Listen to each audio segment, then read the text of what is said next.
La hora estelar ha llegado. Por eso te traemos la entrevista del día en tu distrito informativo.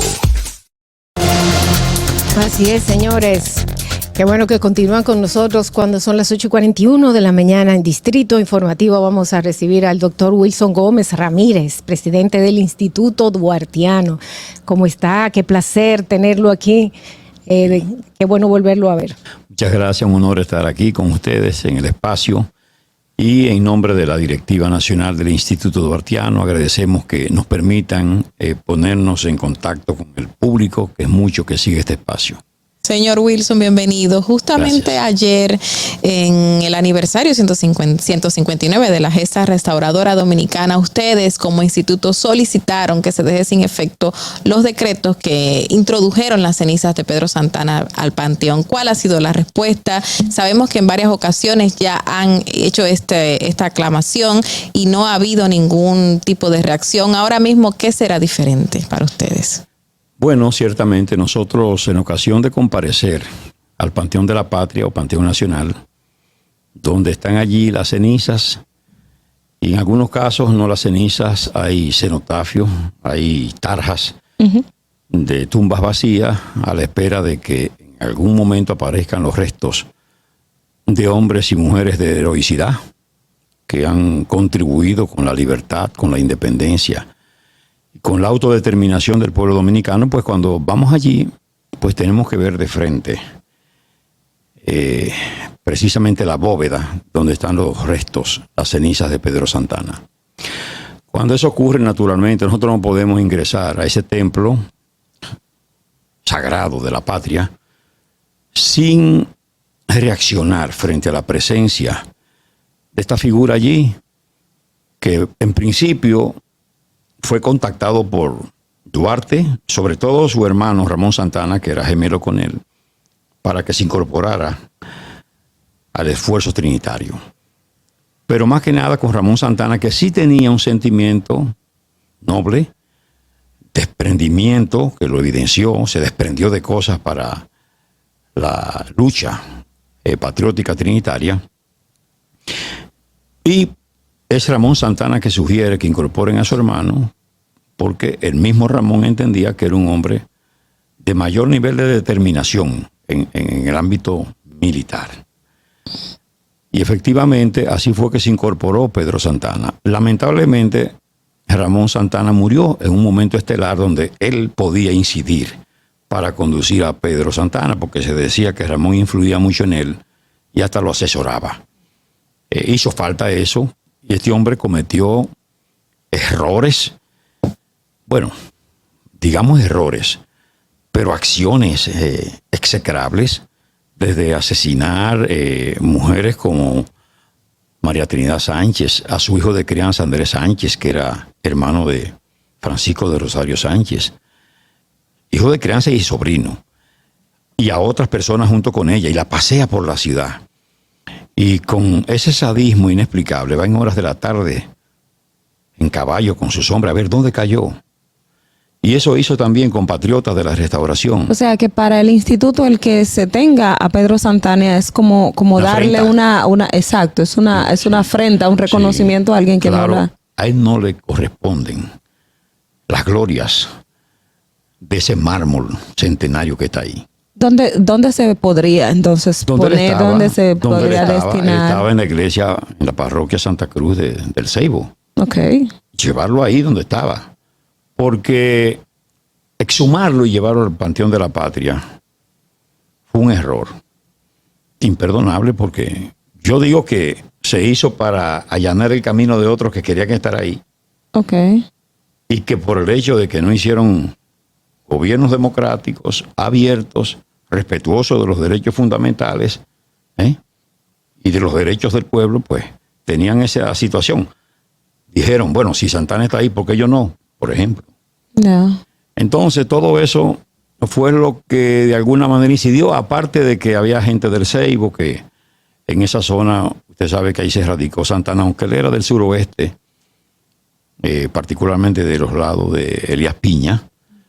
Él con su hermano se ubicaron ahí en el Ceibo, en el este, y como atero, como hombre de negocios, ¿verdad? Y de incidencia, logró unas buenas relaciones en esa zona y el Seibo lo asumió como un hombre parte de la ciudad. ese pueblo. Okay. Y entonces quedan remanentes de gente de la zona que hace defensa de Pedro Santana. Pero la verdad es que méritos para estar en el Panteón de la Patria no lo tiene, si usted suma. Pero nada más con Sánchez se asesinaron a 20 compañeros de Sánchez y a Sánchez. Y quiero que sepa, asesinato porque no estaba en vigencia la ley nacional, porque había sido abrogada la ley dominicana, y no estaba en vigencia la ley española.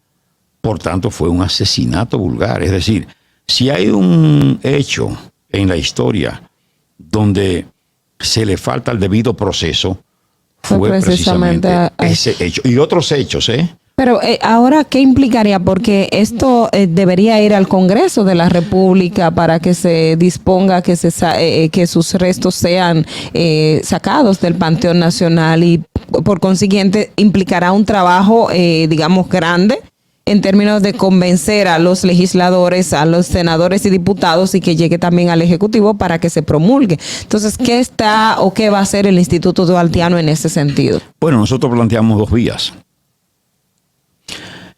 En el Congreso Nacional cursa un proyecto hace años para exhumar los restos de Santana del Panteón de la Patria, el Panteón Nacional.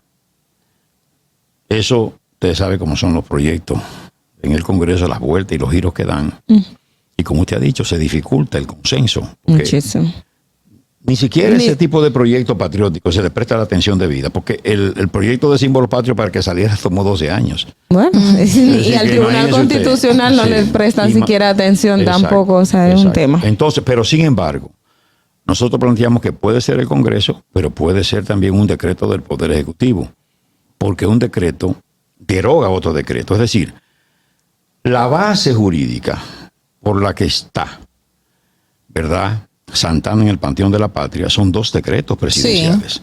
Uno pero de 1975. Pero que están amparados de disposiciones del Congreso, No, son decretos. Porque usted sabe que el presidente tiene dentro del orden constitucional esa facultad un tanto legislativa, que emite decretos, y esos decretos a veces son resoluciones, son reglamentos, y otras veces son decretos de ejecución. En este caso son decretos muy caracterizados, muy específicos, ¿verdad? No tan generales para una cuestión concreta.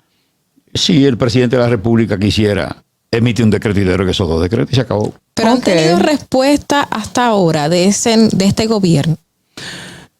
Miren, ¿qué le digo? Nosotros las cuestiones de orden patriótico vemos que como que no se revela el interés de la administración, no de esta, ¿no?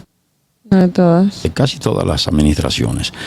En el caso particular de Santana, hay gente que emite opinión, usted hace un consenso así en privado y le van a decir que todos están de acuerdo. Pero uno de los grandes problemas nuestros es que la gente que dirige instituciones, ministerios, organismos, no tienen la rectitud de conciencia. Es decir, en ocasiones el que dirige tiene que asumir responsabilidad con todas sus consecuencias.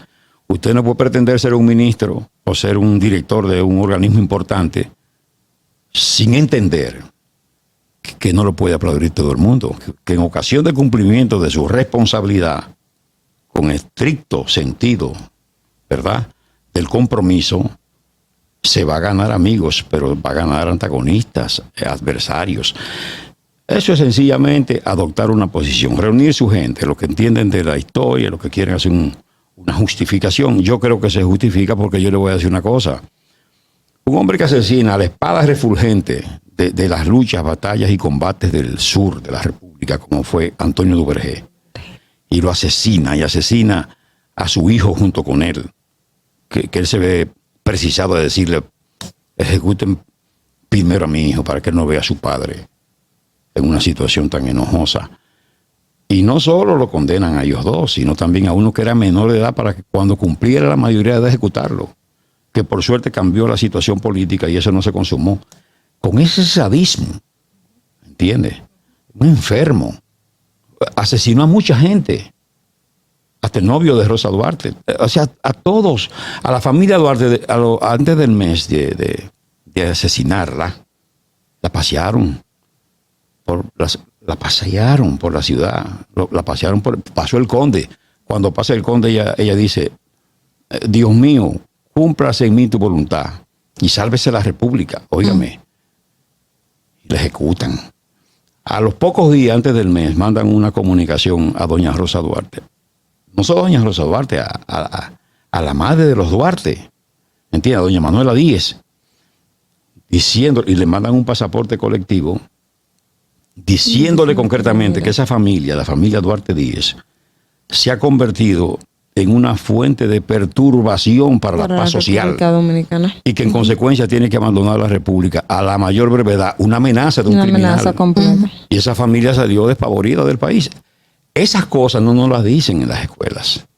Y ahí está el problema de que nosotros no tenemos una visión histórica de las cosas, porque en la escuela nos dijeron que Pedro Santana fue el primer presidente de la República. Y nada más. Y así sin lo vemos. Crítica. ¿Te das cuenta? Sin adentrarse a la historia y a los contenidos históricos. Y entonces, eso es lo que hace que a los dominicanos muchas veces todo les parece nuevo. Y todo les parece que es un relato que uno se inventa. Todo está documentado. Esa comunicación está ahí. Y Rosa Duarte, en su diario extraordinario, porque una mujer de mucha visión, por eso es que tiene su propia heroicidad. No porque hermana de Duarte. No, tiene su propia heroicidad. Pero tampoco nos dijeron que ella fabricó municiones, que transportó pertrechos, que parte de esos pertrechos bélicos que estaban en la Puerta del Conde la noche del 27 fueron hechos por ella y otros con planchas de plomo del almacén de su padre. O sea, cosas como esas no se dicen. Entonces, ahí está la cuestión. En fin, si usted se pone a sumar eso, que finalmente Santana termina como, bueno, la República renuncia a nuestra condición de República. Baja la bandera dominicana, sube la española, nos convierte a nosotros en una provincia de ultramar de España. Y perdemos nosotros la condición a la soberanía de Estado, ¿entiendes? Y nos pone de rodillas. Y ojalá usted vea la vergüenza de la comunicación que ese hombre le hace a la reina Isabel. Una vergüenza. Entonces ese hombre tiene méritos. No los tiene.